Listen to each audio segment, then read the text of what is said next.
لا أقسم بيوم القيامة ولا أقسم بالنفس اللوامة أيحسب الإنسان أن لن نجمع عظامه بلى قادرين على أن نسوي بنانه بل يريد الإنسان ليفجر أمامه يسأل أيان يوم القيامة فإذا برق البصر وخسف القمر وجمع الشمس والقمر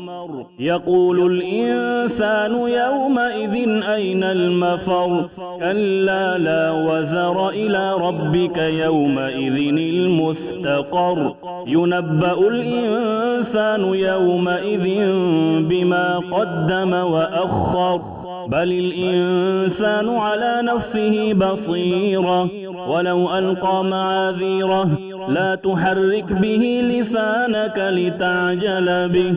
إن علينا جمعه وقرآنه فإذا قرأناه فاتبع قرآنه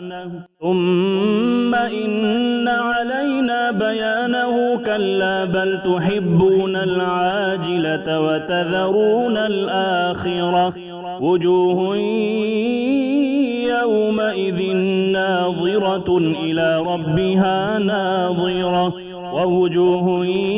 يومئذ باسرة تظن أن يفعل بها فاقرة كلا إذا بلغت التراقي وقيل من راق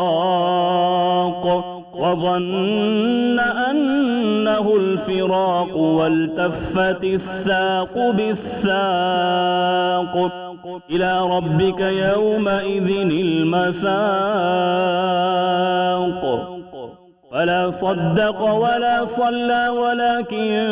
كذب وتولى ثم ذهب إلى أهله يتمطى أولى لك فأولى ثم أولى لك فأولى أيحسب الإنسان أن يترك سدى ألم يك نطفة من